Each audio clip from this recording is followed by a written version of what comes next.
ယ့်ရဲ့အနီးနားပတ်ဝန်းကျင်မှာကိုဝင်ဆောင်မိခင်တွေမိဖွားပြီးတဲ့မိမိတွေရှိရဆိုလို့ရှိရင်မိမိရဲ့ပြောချင်တဲ့ဒါမှမဟုတ်ရှင်လည်းမိမိရဲ့ချဲ့ကားပြီးတော့တစ်ဖက်လူကို blame လုပ်ချင်တဲ့ဆန္ဒလေးကိုမိမိရဲ့စိတ်ရင်းစေတနာကောင်းကောင်းမွန်လေးနဲ့ထိန်းထားစေချင်ပါတယ်ဒီနေ့မှာတော့တဲ့ကကိုဝင်ဆောင်မိမိတွေနဲ့မိဖွားပြီးခါစားမိမိတွေမလုပ်သင့်တဲ့ရှောင်ကျဉ်ရမယ့်အရာလေးတွေကို share လုပ်ပေးသွားမှာပဲဖြစ်ပါတယ်ကိုဝင်ဆောင်မိခင်တွေကိုအစားရှောင်ခိုင်းတာအစားရှောင်တာနဲ့ပတ်သက်ပြီးပြောပြချင်ပါတယ်အဲ့တော့အရင်တုန်းကပဲဖြစ်ပေါ့နော်ကိုကြားဘူးနားဝရှိတာပဲဖြစ်ပေါ့အဲ့တော့ကို့ဖိုက်ထဲမှာရှိတဲ့ခလေးလေးတွေစီကိုဝင်ဆောင်မိမိစားသမျှကအကုန်တန်းပြီးတော့ရောက်တယ်เนาะအဲ့တော့ဥမာအဖြစ်လေးစားစားလိုက်မယ်တခွားသီးစားလိုက်မယ်ဘူးသီးစားလိုက်မယ်ဆိုခလေးကတန်းပြီးတော့လေးထားလိုက်မယ်ငရုတ်သီးစားမယ်အဆက်စားမယ်ဆိုလို့ရှိရင်ခလေးကစပင်းမပါဘူးစပင်းနဲ့ကျွတ်သွားလိုက်မယ်နှလုံးတွေပြူးလိုက်မယ်ဆိုပြီးတော့ဘောနော်စားသက်ဖြစ်အဲ့တော့ဒီလိုမျိုးအတွေးခေါ်ယူဆရည်နဲ့ကိုဝင်ဆောင်မိမိတွေကမိမိစိတ်ပါလို့တော့လက်ကောင်မိမိရဲ့စိတ်မပါဘဲနဲ့တော့လက်ကောင်အစားတောက်ရှောင်ရတာမျိုးတွေရှိရပါတော့ချင်လုံးနာမစားနဲ့ငယ်လုံးနာမစားနဲ့ချိုလုံးနာမစားနဲ့ဖန်လုံးနာမစားနဲ့ခါလုံးနာမစားနဲ့စားသက်ဖြစ်ပေါ့နော်တကယ်တမ်းကျတော့ကိုဝင်ဆောင်မိမိတွေဆိုတာကအသေးရွယ်အသားငါအာဟာရတွေကိုညှတညညစွာနဲ့စားရတယ်အဲ့တော့ကိုဝင်ဆောင်မိမိတွေစားလိုက်တဲ့ဒီအစာအာဟာရတွေကပေါ့နော်တခါတည်းဘူးသီးဆိုဘူးသီးအချက်လိုက်ကြီးကလေးစီရောက်တော့တာမဟုတ်ဘူးငုတ်သီးဆိုရင်ငုတ်သီးတောင်းလိုက်ကြီးကလေးစီရောက်တော့တာမဟုတ်ဘူးသူ့ခန္ဓာကိုယ်ထဲမှာသူ့ဘာသူဒီစီဝါကမဖြစ်စဉ်ရပေါ့နော်အစာချက်တဲ့အာဟာရတွေကိုသူတို့ရရှိလာတဲ့အခါမှာဒီကလေးနဲ့အမီနဲ့ဆက်ထားတဲ့အချင်းကနေတစ်စင်ပေါ့နော်ကလေးလေးကဒီအစာအာဟာရတွေသူကရယူတယ်အဲ့ဒီအတွက်ကြောင့်မလို့ကိုယ်ဆောင်မေတွေကတော့အစာအသောက်ကိုသူကရှောင်လိုက်မယ်လစ်မလုပ်လိုက်ပြီဆိုလို့ရှိရင်အာဟာရချွတ်တဲ့သွားတဲ့အတွက်ကြောင့်မလို့ဒီပိုက်ထဲမှာရှိတဲ့ခလေးလေးကလည်းအာဟာရကိုညီညွတ်စွာနဲ့သူမရနိုင်ဘူးအဲ့အတွက်ကြောင့်မို့တခါလေကြားလို့ရှိရင် thyroid ချိုးတဲတာပဲဖြစ်ဖြစ်တချို့တော့အာဟာရဓာတ်တွေချိုးတဲပြီးတော့ခလေးလေးတွေကမွေးဖွားတာမျိုးဖြစ်တတ်တယ်ဒါဆိုရင်မေမေတို့ကအဆက်တွေအများကြီးစားလို့ရလားဆိုလို့ရှိရင်လည်းမစားသင့်ပါဘူးတင့်ယုံအနေထားလောက်ပဲပေါ့နော်ဘာကြောင့်လဲဆိုတော့ကိုဝင်ဆောင်စဉ်ကာလအတွင်းမှာဒီအစာအိမ်နဲ့ပတ်သက်ပြီးတော့ပေါ့နော်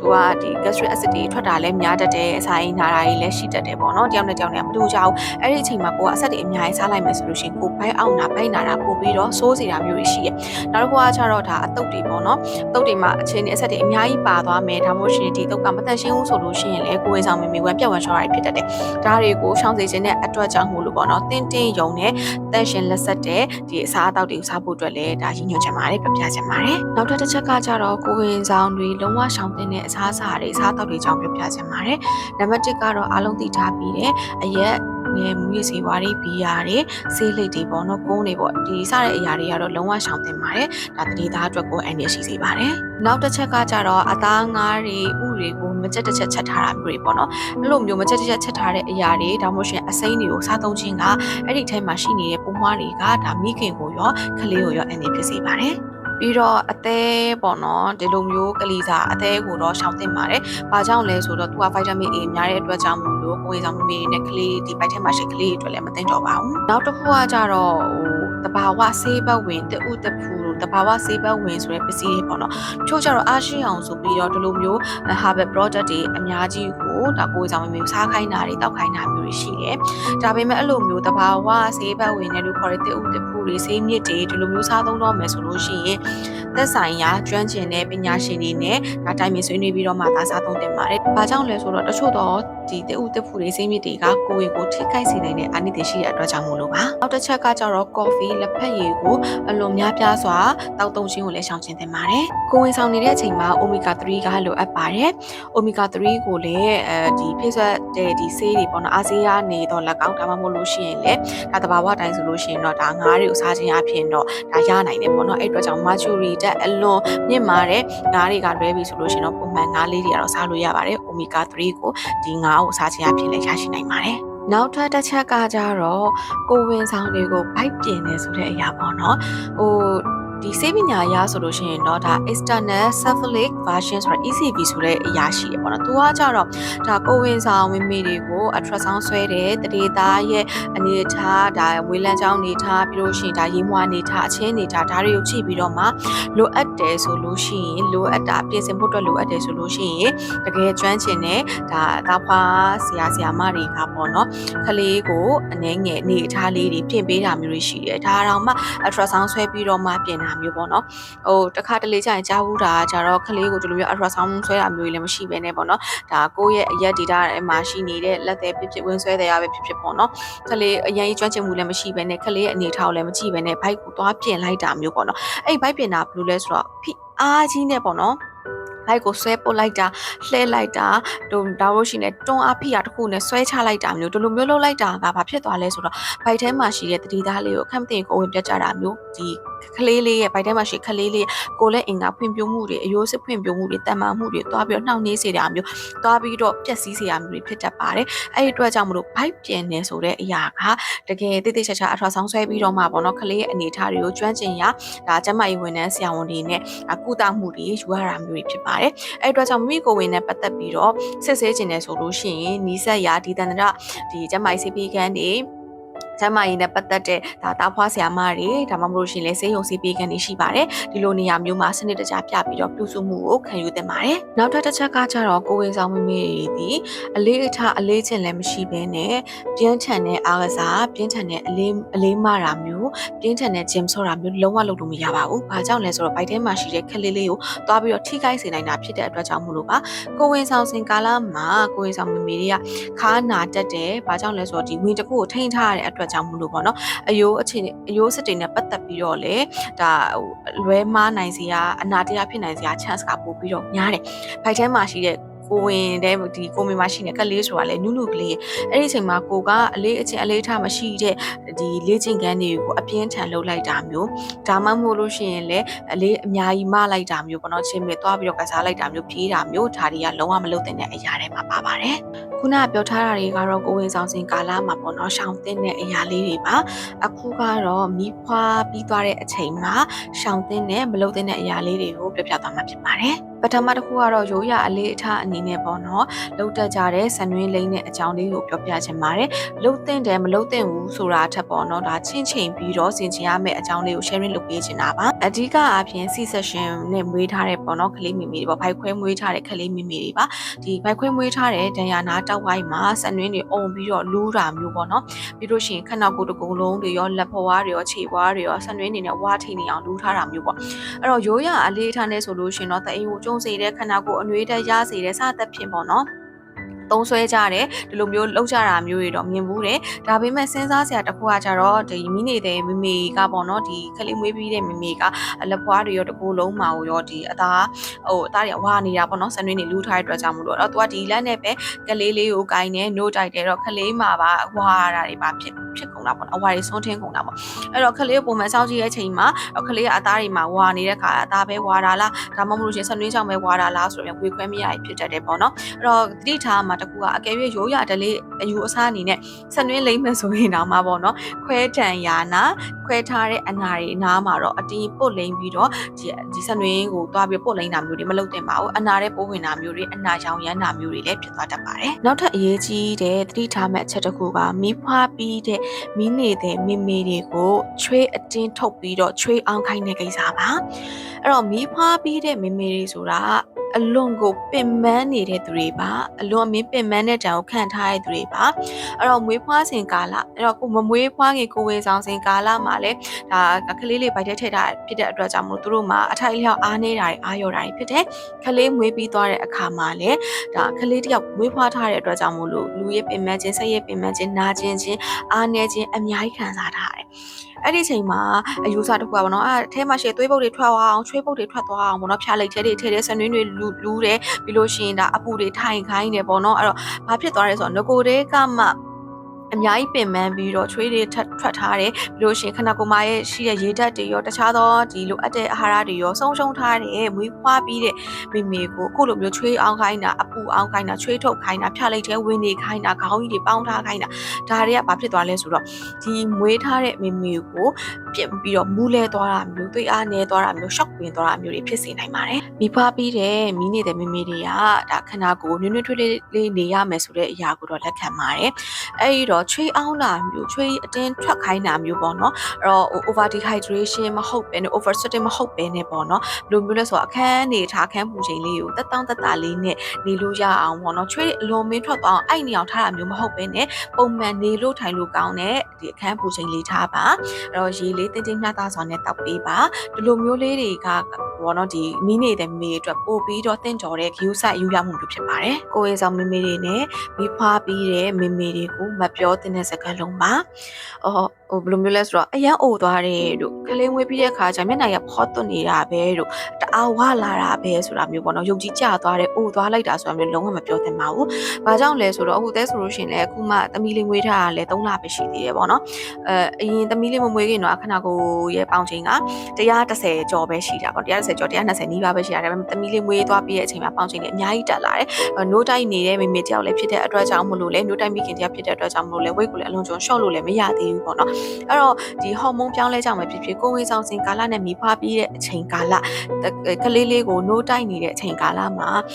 ကိုယ်ဝင်ဆောင်ပဲဖြစ်ဖြစ်မိဖွားပြီးမိခင်ပဲဖြစ်ဖြစ်ခန္ဓာကိုယ်ရဲ့ဝိတ်တက်တဲ့ခန္ဓာကိုယ်ဝါလာတယ်ဆိုတာခံစားရတယ်အဲ့ဒါကိုသွားပြီးတော့ခလေးမွေးပြီးဝါလာလိုက်တာဘိုက်ကြီးနေချင်းဝါလာလိုက်တာမျက်နှာကြီးပြဲသွားလိုက်တာဆိုတဲ့စကားမျိုးရှိန်မင်းလုပ်တဲ့စကားမျိုးကိုလုံးဝမပြောသင့်ပါဘူးဆင်ခြင်သင့်ပါတယ်အဲ့တော့ဘေးအနီးနားပတ်ဝန်းကျင်မှာပေါ့နော်ကိုယ့်ရဲ့အနီးနားပတ်ဝန်းကျင်မှာကိုယ်ဝင်ဆောင်မိခင်တွေမိဖွားပြီးတဲ့မိမိတွေရှိရဆိုလို့ရှိရင်မိမိရဲ့ပြောချင်တဲ့ဒါမှမဟုတ်ရှင်လေမိမိရဲ့ချဲ့ကားပြီးတော့တစ်ဖက်လူ blame လုပ်ချင်တဲ့ဆန္ဒလေးကိုမိမိရဲ့စိတ်ရင်းစေတနာကောင်းကောင်းမွန်လေးနဲ့ထိန်းထားစေချင်ပါတယ်မိဖွားပြီးတဲ့မိတွေဒီအာဟာရကိုဒါလုံလောက်မျှတစွာနဲ့စားဖို့အတွက်လိုအပ်ပါတယ်ဝင်းချုပ်ဖို့အတွက်မသင့်တော်ပါဘူးအဲ့တော့မိဖွားပြီးတဲ့အချိန်မှာအသီးရွက်တွေမစားနဲ့ခလေးဝင်းစိမ့်မယ်တို့ခလေးလေးထားမယ်တို့စသဖြင့်ပေါ့နော်စားတောက်ကိုသွားပြီးတော့ limit လုပ်တာမျိုးပေါ့နော်ငချောင်းနဲ့ဟင်းကားပဲစားတို့အပြုတ်တွေပဲစားမယ်ဆိုတဲ့အရာမျိုးဒီလိုမျိုးတွေသွားပြီးတော့ limit လုပ်လိုက်တဲ့အခါကျရင်မိခင်ကလည်းအာဟာရလုံလုံလောက်မရတဲ့အတွက်ကြောင့်မို့လို့ခလေးစီကိုလည်းအာဟာရလုံလုံလောက်မရဘူးပေါ့နော်အရှေ့ကဗီဒီယိုမှာပြောထားသလိုမျိုးကလေးလေးတွေကိုတိုက်တဲ့ no ဆိုတာကအစာအိမ်ကနေအစာအိမ်နဲ့ပါဇက်ကိုတန်းပြီးတော့ join ပြီးတော့ no ကိုတန်းထွက်တာမျိုးမဟုတ်ဘူးပေါ့နော်မိခင်ကအာဟာရလုံလောက်ပြေးွားစွာစားတယ်အဲ့ဒါကနေပြီးတော့မှဒီစားတောက်တွေရဲ့အာဟာရကိုခနာကိုကပေါ့နော်သူတို့လှုပ်ရှားရှေ့တိုင်းလုပ်ပြီးတော့အာဟာရတစ်ခုအနေနဲ့ no တဲကနေပေါ့နော်ဒီအာဟာရပါသွားတဲ့ကလေးစီကိုရောက်တယ်ပေါ့နော်အဲ့လိုမျိုးမိနေတဲ့ဒါမှမဟုတ်ရှင်ကလေးမွေးပြီးတဲ့အမိကိုအစားတောက်သွားပြီးတော့ limit လုပ်လိုက်ပြီဆိုလို့ရှိရင်အမေလည်းအားမရှိဘူးအားရုပ်တယ်ဝင်းချုပ်တာလည်းဖြစ်နိုင်တယ်ခလေးစီမှာလည်းအာဟာရလုံလောက်စွာမရတဲ့အတွက်ကြောင့်မလို့ခလေးလူကောင်းသေးတာဒါမှမဟုတ်လို့ရှိရင်ချို့တော့ဓာတ်လေးချို့ရင်တာမျိုးလေးဖြစ်လာတတ်ပါတယ်ခလေးကိုဝေးပြီးတော့6လမပြည့်မချင်းကိုလုံးဝရေမတိုက်ရပါဘူးအဲ့တော့ခလေးကိုရေတိုက်ရတယ်လို့ခလေးကိုထမင်းပျော့ပျော့လေးတွေကျွေးရတယ်စံပျော့ပျော့လေးကျွေးရတယ်ဆိုတာ6လမပြည့်ခင်အချိန်မှာလုံးဝသွားလို့မရပါဘူးခလေးကိုအန်နဲ့အရင်ဖြစ်စေပါတယ်ခလေးဝင်းချုပ်ပြီးဆိုလို့ရှိရင်ခလေးကိုဝင်းသွားအောင်ဆိုပြီးတော့ကိုရိုးလေးတွေနဲ့ပဲဖြစ်ဖြစ်ပေါ့နော်တခုသွားပြီးတော့stimulate လုပ်တာသွားကလိတာမျိုးမလုပ်သင့်ပါဘူးဘာကြောင့်လဲဆိုတော့အဲ့ဒီအရွက်တွေအဲ့ဒီအယိုးတွေအဲ့လိုမျိုးသွားပြီးတော့လှုံ့ဆော်လိုက်တဲ့အရာတွေကခလေးကိုသွားပြီးပိုးတွေအများကြီးဝင်စေပါတယ်ခလေးအတွက်အန်ရရှိပါတယ်ခလေးလေးနာတယ်ခလေးလေးအောင်လို့ငိုပြီးဆိုလို့ရှိရင်ပေါ့နော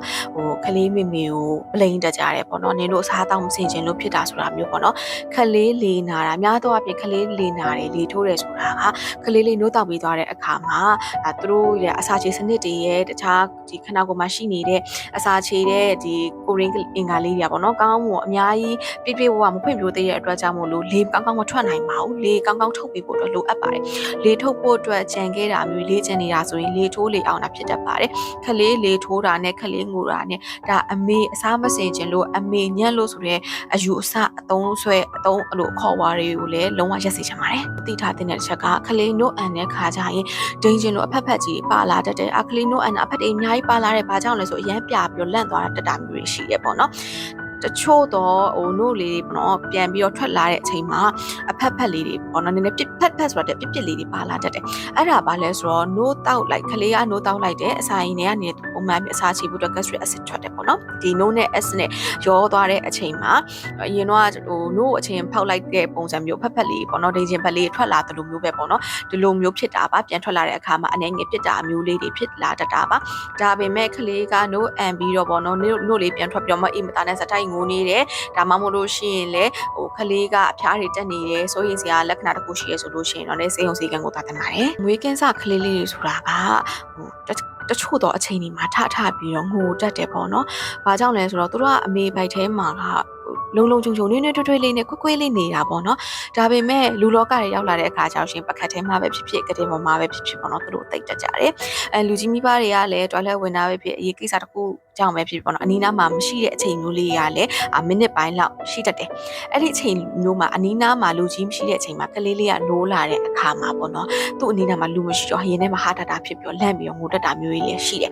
ဒါမှမဟုတ်လို့ရှင်ကလေးကနိုးလာတဲ့အခါမှာဗိုက်စာလိုပဲဖြစ်ဒါမှမဟုတ်လို့ရှင်လည်းတခုခုပေါ့နော်ခန္ဓာကိုယ်မှာပူလုံးတာအေးလုံးတာကြောင့်ပဲဖြစ်လန့်တာကြောင့်ပဲဖြစ်အိမ်မဆိုးမတ်တာကြောင့်ပဲဖြစ်ကလေးကငိုတတ်တယ်ကလေးအဲ့အချိန်မှာတီးဖို့ကကလေးတွေရဲ့ပြောနိုင်တဲ့စကားသည်ငိုတာတခုလည်းရှိတာပါအဲ့တော့တချို့တွေရဲ့အယူဆပါလဲဆိုတော့ခလေးကအရင်ငိုတယ်ထထပြီးငိုနေတဲ့မကောင်းဆိုးဝါကတ်နေရဆိုပြီးပရိရည်နဲ့အများကြီးမျက်နှာဖြန်းပလိုက်တာမျိုးတွေပေါ့နော်ခလေးကအဲ့ခါကျမှတကယ်လန့်ပြီးတော့အသက်ရှူမျက်နှာမျိုးတွေနှလုံးကုန်မျက်နှာမျိုးဖြစ်သွားတတ်တယ်ရေအေးနဲ့ဖြန်းလိုက်တာမျိုးတွေပရိရည်တွေတိုက်လိုက်တာမျိုးတွေပေါ့နော်ခလေးက6လလည်းမပြည့်သေးတဲ့အချိန်မှာပရိရည်တွေအတင်းထိုးပြီးနင်းကန်တွေတိုက်လိုက်တာမျိုးဒါမှမဟုတ်လို့ရှင်လဲခလေးနားမှာပေါ့နော်ဓာတ်တွေထားရမယ်တို့ကကြီးတွေထားရမယ်တို့စသဖြင့်ပေါ့နော်အန်နီရများစေတဲ့အန်နီဖြစ်စေပစ္စည်းကိုနားမှာပတ်ချလဲဝင်းရံပြီးတော့ထားတာမျိုးတွေဒါတွေကမလုပ်သင့်ပါဘူးအဲ့တော့ကိုယ့်အိမ်မှာကလေးလေးရှိရဆိုလို့ရှိရင်လည်းစေပညာယူဆရပါတော့တေချာအချက်ချလက်ချစဉ်းစားပြီးတော့လုပ်သိမလုပ်သိရင်ရုပ်တေချာကျွမ်းကျင်တဲ့သူတွေနဲ့တိုင်ပင်ဆွေးနွေးသင့်ပါတယ်အဲ့တော့6လမပြည့်သေးတဲ့ကလေးကိုရေတိုက်လိုက်တာပရိရေတိုက်လိုက်တာမျိုးတွေမလုပ်သင့်ပါဘူးခုနပြောသလိုမျိုးတွေစဉ်းစားပြီးတော့ဒါဆိုကလေးကိုလည်းကိစ္စမရှိဘူးစိုးရင်စရာမရှိဘူးလားဆိုတာမဟုတ်ဘူးနော်ကိုယ့်ကလေးကိုတေချာစောင့်ကြည့်ရမှာပဲကြည့်ဆိုင်ရမှာပဲအဲ့တော့ကလေးကလေးနားတယ်ဆိုရင်လေးထုတ်ပေးလိုက်တယ်ဒါမှမဟုတ်ကလေးကလန့်လို့ငိုတယ်ဆိုလို့ရှိရင်လည်းချော့ပေးလိုက်တယ်ဒါဆိုရင်ကလေးကပုံမှန်တိုင်းပြန်ငြိမ်သွားရဲဆိုရင်တော့အဆင်ပြေတာပေါ့အဲ့လိုပုံမှန်စတိုက်ငိုနေတယ်နှက်ခမ်းတွေပြားလာတယ်ဒါမှမဟုတ်အသက်ရှူလုံးတွေမြန်လာတယ်ကိုယ်တွေပူနေတယ်ပုံမှန်နဲ့မတူတဲ့လက္ခဏာတွေဖြစ်လာပြီဆိုရင်တော့ဒါဆေးရုံဆေးခန်းသွားတင်ပါတယ်အမိမိကလေးဝေးထားရဆိုလို့ရှိရင်ဒီမွေးကင်းစကလေးတွေရဲ့ရင်ဘက်ကမဖွင့်ပြိုးသေးဘူးလीနိုးသေးလေးဆိုလို့ရှိရင်လည်းအထဲမှာခြိုက်ဝင်နေရမျိုးရှိတယ်အဲ့ဒါကိုတချို့အရက်အယူဆပါလဲဆိုတော့စိတ်ပေးရတယ်ညှစ်ပေးရတယ်အဲ့ဒါမှကလေးရဲ့ဒီရင်ဘက်ကအလုံးစုံဖွင့်ပြိုးတယ်ဆိုပြီးတော့အယူဆနဲ့အရန်နိုးနေတဲ့ကလေးလေးတွေရဲ့အသားတွေကိုအတင်းကြီးလက်ကြီးနဲ့စိတ်လိုက်တာတွေဖိလိုက်တာမျိုးလုပ်တယ်အဲ့တော့ကလေးလေးကိုမပြောနဲ့ကိုခံပြန်ပြီးတော့ခံစားကြည့်ကိုအဲ့လိုလုပ်ရှင်ရောနာလာအေးကလေးလေးဆိုရင်ပိုတော့နာသေးတယ်အဲ့ဒီအတွက်ကြောင့်မလို့အဲ့တော့ဒီလိုမျိုးသွားပြီးတော့အတင်းကြီးစိတ်လိုက်တာမျိုးတွေဖိလိုက်တာမျိုးညှစ်လိုက်တာမျိုးတွေလုပ်တယ်အဲ့တော့အဲ့လက်ကလည်းမတန့်ဘူးအဲ့တော့အနာဖြစ်တယ်ပိုးတွေဝင်တယ်ကလေးကအဖျားတွေတက်တယ်အသက်အန္တရာယ်ဆိုရင်သွားတာရောက်တဲ့အထိလေးဖြစ်တယ်အနာတွေအများကြီးရင်းလာတယ်ဆေးရုံရောက်တယ်ဆိုတာမျိုးလည်းမြင်မှုတယ်ပေါ့နော်အဲ့ဒီအတွက်ကြောင့်မလို့ကလေးရဲ့ခန္ဓာကိုယ်စိတ်ပိုင်းနေဆိုတာသူ့အရွယ်နဲ့သူ့အချိန်တန်လို့ရှိရင်ဖွံ့ဖြိုးလာပါတယ်အရန်နုနဲ့သေးတဲ့ဒီမွေးကင်းစကလေးတွေကိုခုနကပြောတဲ့အပြုတ်မျိုးသွားပြီးတော့မလုပ်ဖို့အတွက်လည်းဒါအကြံပေးချင်ပါတယ်အဲ့တော့မိခင်နေမိဘတွေကလည်းကိုသားသမီးကိုတခုလှုပ်တော့မယ်ဆိုလို့ရှိရင်လေတေချာချင့်ချိန်ပြီးတော့စဉ်းစားပြီးတော့မှပြုတ်မှုစေချင်ပါတယ်နောက်တစ်ချက်ကကြတော့မွေးကင်းစကလေးလေးတွေခြေထောက်ခွေမှာဆိုလို့ပေါ့နော်တင်းတင်းကြပ်ကြပ်ကြီးစီးတာမျိုးနုနယ်တဲ့ကလေးလေးကို6တွေအတင်းဆန့်ပေးတာမျိုးအတင်းဖိလိုက်တာမျိုးလုပ်တာဒါနဲ့ပတ်သက်ပြီးပြပြချင်ပါတယ်ကလေးလေးတွေဆိုတာ6လ10လဒီမိခင်ရဲ့ဘိုက်ထဲမှာပေါ့နော်တော့ကွေးလေးနေတာဖြစ်တဲ့အတွက်ကြောင့်မို့လို့ဒီလူလောကတွေကိုသူတို့မွေးထုတ်လာတဲ့အချိန်မှာသူတို့ရဲ့ဒီ6လေးတွေကအနှဲငယ်လေးကွေးတဲ့ရောင်လေးရှိနေတတ်ပါတယ်ဒါပေမဲ့အများစုကပေါ့နော်တဘာဝအတိုင်းဒီကလေးလေးတွေအသက်ကြီးလာတာနဲ့များ6ရဲ့အယိုးတွေကလည်းပုံမှန်တိုင်းပဲပြန်ပြီးတော့ဖွံ့ဖြိုးလာတာတွေ့ရမှာဖြစ်ပါတယ်ဘာလို့တင်လဲဆိုတော့ကလေးလေးတွေရဲ့6တွေကိုလွတ်လွတ်လပ်လပ်နဲ့လှုပ်ရှားလို့ရအောင်ထားပေးပါအဝတ်ကြီးတွေနဲ့အနည်းနဲ့အတင်းတင်းကြပ်ကြပ်ကြီးအတင်းဆက်အောင်လို့စီးလိုက်တာမျိုးပြင်းထန်ကြီးဖိလိုက်တာနှိမ့်ညင်လိုက်တာဆန့်လိုက်တာမျိုးမလုပ်သင့်ပါဘူးကလေးရဲ့ခြေထောက်တစ်ဖက်ကအရန်ကွေးနေတာဒါမှမဟုတ်လို့ရှိရင်တဖြည်းဖြည်းအရွယ်ဘောနော်ကလေးအရွယ်အသက်ကပို့ပြီးတော့ကြီးလာပြင်မဲ့လေခြေထောက်ကြီးကအရန်ကွေးနေတာမျိုးအရွယ်စားမညီတာမျိုးလမ်းလျှောက်တဲ့အခါမှာလည်းတခုခုအားနည်းနေတာမျိုးဖြစ်ပြီးဆိုလို့ရှိရင်တော့လေဒါဆရာဝန်နဲ့တိုင်ပင်သင့်ပါတယ်ကလေးတွေရဲ့ဒါမွေးကာစားငယ်ရွယ်စဉ်အချိန်မှာလေကိုကလေးခြေထောက်ခွင်မှာနဲ့ပတ်သက်ပြီးတော့စိုးရိမ်နေဆိုလို့ရှိရင်လေဆရာဝန်နဲ့တိုင်ပင်ပြီးတော့ပြသပြီးတော့ဆွေးနွေးလို့ရပါတယ်ကိုယ်စိတ်တိုင်းကြကိုယ်စိတ်ထင်တယ်လို့မျိုးအယိုးတွေကိုတွားပြီးတော့ဆွဲပြီးတော့မဆက်သင့်ပါဘူးဒီကုန်းချုပ်အနေနဲ့ပြောရမယ်ဆိုလို့ရှိရင်တော့ကိုဝင်ဆောင်စင်ကာလမိဘပြီးစားကာလပေါ့နော်ကလေးလေးနှုတ်တိုင်နေတဲ့အချိန်ကလေးမိထားတဲ့အချိန်ဒီတောက်လျှောက်ကမိခင်တွေရောအနီးနားမှာရှိတဲ့မိသားစုဝင်တွေအကုန်လုံးစိတ်ပူရတဲ့တကူကလေးကိုတန်ကြပြီဆိုရင်ဘာလို့ဘာကိုင်းရမယ်မသိတဲ့ပြားရခက်နေတဲ့အနေအထားမျိုးတွေဖြစ်တယ်ပေါ့နော်အဲ့ဒီအချိန်ကြောင့်လို့ရှိရင်လည်းကိုကလည်းစိတ်ပူပြီးတော့နီးစပ်ရပဲဖြစ်ဖြစ်အင်တာနက်ရှိတဲ့အခါကျတော့ line ပေါ်တက်ပြီးတော့မေးတာမျိုးပဲဖြစ်တတ်တယ်ပေါ့နော်ဒါပေမဲ့line ပေါ်တက်ပြီးမေးတဲ့အခါကျလို့ရှိရင်တချို့တော့အယူဆတွေတချို့တော့ပြုလုပ်တဲ့အရာတွေကမှန်တယ်စေပညာအရာပေါ့နော်ချက်ချလက်ချနေတဲ့ကလေးအတွက်အကျိုးရှိစေတဲ့အရာတွေမှန်တယ်ဒါပေမဲ့တချို့တော့ပြန်ပြီးတော့ရလာတဲ့ comments တွေအကြံပြုချက်တွေအကြကလေးကိုအန္တရာယ်ရှိစေတာမျိုးကလေးအတွက်အကျိုးမဖြစ်စေတာမျိုးရှိတယ်အဲ့လိုမျိုးတွေကိုဒါဆောင်ရန်ရှောင်ရန်လေးတွေကိုချင့်ချိန်ပြီးစဉ်းစားသင့်တယ်အဲ့တော့ကဲပြီး internet ရှိလို့ line ပေါ်တက်ပြီးတော့မေးမယ်ဆိုလို့ရှိရင်လေ လဲဘယ်လိုလူမျိုးကိုမေးလို့ရလဲဆိုတော့ line မှာတော့မေးနိုင်ပြီဆိုမှတော့ဒါ tele နဲ့ပေါ့နော် tele consultation လုပ်လို့ရတဲ့အရာမျိုးတွေရှိတယ်ဒီဆက်ရကျန်းမာရေးဆေးပေးခင်ရှိတယ်ပညာရှင်တွေကျွမ်းကျင်တဲ့သူတွေရှိတယ်ဒီလိုမျိုးတွေကိုမေးသင့်ပါတယ်မေးမြန်းပြီးတော့မှကိုယ်ကလေးကိုပြန်ပြီးတော့ပြုစုပေးသင့်ပါတယ်တခါလေကြားလို့ရှိရင်လည်းကိုယ်ကလေးအသားဝါလို့ဆိုပြီးတော့ line မှာမေးတာမျိုးရှိပေါ့နော်အဲ့တော့ internet မှာတော့ရှေး user ပေါ့နော်ရှေး user လည်းဖြစ်တဲ့ဒါမှမဟုတ်ရှင်ကျင့်သုံးနေတဲ့ user တခုလည်းရှိတယ်ခလေးသားဝါလို့ရှိရင်နေပြပေါ့နော်နေပူလို့ရှိရင်နေပူပြီးပူလေးထီလေးအသားဝါရဲပူပြီးပျောက်လေးဆိုပြီးတော့ဒါကိုမြင်လိုက်တဲ့အခါမှာအနေက7 နာရီ12 နာရီပဲဖြစ်နေအရန်ပူတဲ့အချိန်မှာတော့ခလေးအရန်နုနေတဲ့ခလေးလေးကိုနေပူထုတ်လိုက်တယ်ပေါ့နော်အဲ့တော့ခလေးသားကြီးပူပြီးတော့ထီတယ်ခလေးမျက်လုံးကိုလည်းပူပြီးတော့လည်းထိခိုက်စေတာမျိုးအမြင်အာရုံထိခိုက်စေတာမျိုးတွေရှိတယ်အကယ်၍ခလေးအသားဝါရဲဆိုလို့ရှိရင်ဒီဆက်ရကျန်းမာရေးဆေးပေးခန်းနေမှာသွားပြီးတော့ပြသပါလို့အကျက်ကုသမှုတွေကိုရယူပါတခါတလေခလေးအသားဝါတာကနေရောင်ခန်းတာနေထိလိုက်တာတခုလည်းနဲ့ပြောင်းမသွားနိုင်တဲ့အကြောင်းရင်းတွေလည်းအများကြီးရှိတတ်ပါတယ်ပြင်းထန်တဲ့နေရောင်ကြီးကခလေးကိုအပူဓာတ်လွန်ကဲခြင်းချွေးထွက်များခြင်းခန္ဓာကိုယ်မှာရေဓာတ်ဆုံးရှုံးခြင်းနဲ့အမြင်အာရုံတွေကိုထိခိုက်ခြင်းတို့ဖြစ်ပေါ်စေနိုင်ပါတယ်အဲဒီအတွက်ကြောင့်မို့လို့နေပြတာနဲ့ပတ်သက်ပြီးတော့ဒီအယူဆကိုကျင့်သုံးတော့မယ်ဆိုလို့ရှိရင်မိခလေးကိုတစ်ချက်ပြန်ပြီးတော့ကြည့်ပြီးတော့ဒီရှေးယူဆတွေနဲ့ဒီအလေးထားတွေနဲ့ဒီကိုယ်ခလေးဖြစ်နေတဲ့အရာတွေတကယ်ရောအဆက်ရဲ့လားတကယ်ရောချိုးရှိရဲ့လားခလေးကိုအနေများဖြစ်စေနိုင်မလားဆိုတာကိုပြန်ပြီးတော့ချိန်သုံးသပ်စေချင်ပါတယ်တကယ်လို့မိမေတွေအနေနဲ့တခုခုမေးမြန်းချင်တာမျိုးပေါ့နော်အဲ့တော့ကိုယ်ခလေးနဲ့ပတ်သက်ပြီးတော့တခုစိတ်ပူရတယ်ဒါဆိုရင်တော့စိတ်ပူရတဲ့အနေဒါဆိုစိတ်ကတောင်းသွားပဲအဲ့လိုမှမဟုတ်ပဲနဲ့တခါတည်းချို့တော့အနေထားတွေပေါ့နော်နီးစက်ရမှာဆေးပေးကမ်းမရှိလို့တို့ဒါမှမဟုတ်ရှင်သွားမေးလို့ဆေးကမ်းသွားလို့မရဘူးဆိုရင်အင်တာနက်မှာတက်ပြီးတော့မေးလို့ရတဲ့အခြေအနေမျိုးရှိရဲဆိုရင်တော့မှဒါအင်တာနက်မှာဒါတယ်လီဖုန်းဆက်လုပ်လို့ရတယ်တယ်လီဖုန်းနဲ့အင်တာနက်ကနေတယ်လီဖုန်းနဲ့ပဲဖြစ်ဖြစ်အင်တာနက်ကနေတစ်ဆင့်ပဲဖြစ်ဖြစ်ပေါ့နော်မေးလို့ရတယ်ဆွေးနွေးလို့ရတယ်ဒါကျမ်းမာရေးနဲ့ပတ်သက်တဲ့ဒါဆရာဝန်ကြီးရှိပါတယ်မေးလို့ရပါတယ်ဆွေးနွေးမှုတွေကုသမှုတွေဖြူစမှုတွေကိုရယူလို့ရပါတယ်အခုအသေးပြောနေတဲ့ topic လေးတွေကအသေးပြောနေတဲ့အကြောင်းအရာလေးတွေကမိမေတွေမိသားစုဝင်တော်တော်များများနဲ့သူတို့ရဲ့အယူဆနဲ့တူချင်မှလည်းတူလိမ့်မယ်ကိုယ်တိုင်က medical field ရဲ့လူတစ်ယောက်ဖြစ်တဲ့အတွက်ကြောင့်ဒါဆေးဝါးပညာရှင်တစ်ယောက်ဖြစ်တဲ့အတွက်ကြောင့်မို့လို့ကိုတိုင်ရောကိုအနီးနားမှာရှိတဲ့ပတ်ဝန်းကျင်မှာရှိတဲ့သူတွေရောကိုယ့်ရဲ့သမီးလေးနဲ့ပတ်သက်လို့ပဲဖြစ်ဖြစ်ပေါ့နော်တခုခုလောက်တိုင်းမှာဆေးပညာနဲ့ပတ်သက်ပြီးတော့ပဲတွဲပြီးတော့ပဲစဉ်းစားပြီးတော့ပဆုံးဖြတ်တာတွေများတယ်ဒီလိုမျိုး topic တွေကိုသင်ဝင်မြတဲ့အချိန်မှာတချို့သောသူတွေနဲ့အမြင်မတူတာလေးတွေအမြင်ကွဲလွဲနေတာမျိုးလေးတွေဒါမှမဟုတ်ရှင်မျက်စိစပ်သမှုတွေစိုးစရာလေးလည်းဖြစ်ကောင်းဖြစ်နေလိမ့်မယ်ပေါ့နော်ဒါပေမဲ့တဲ့ဘက်ကတော့ဒါတချို့လွဲမားနေရလေးတွေကိုမြင်တဲ့အတွက်ကြောင့်မို့လို့ပြင်ပေးခြင်းကိုတသက်နဲ့ sharing လုပ်ပေးတာမျိုးဖြစ်ပါတယ်အကယ်၍ကိုယ်နဲ့အမြင်မတူဘူးမ accept ဘူးလို့တွေးပြီးဆိုလို့ရှိရင်လေကိုယ့်ရဲ့နီးစပ်ရာမှာရှိနေတဲ့ကျွမ်းကျင်တဲ့ဆရာဝန်တွေနဲ့ကိုယ့်ရဲ့ကလေးလေးရဲ့ကျန်းမာရေးကိုတိုင်ပင်ဖို့အတွက်တော့တရားချမ်းပေးခြင်းပါတယ်။ဘာကြောင့်လဲဆိုတော့ကျွမ်းကျင်တဲ့ပညာရှင်တွေနဲ့ကျွမ်းကျင်တဲ့ professional တွေနဲ့ကုသမှာပဲတကယ်ထိရောက်တဲ့ဒါကလေးအတွက်ကိုအကျိုးရှိစေတဲ့အကျိုးရလဒ်ကောင်းလေးရမှာဖြစ်ပါတယ်။အားလုံးပဲကျေးဇူးတင်ပါတယ် see you ပါ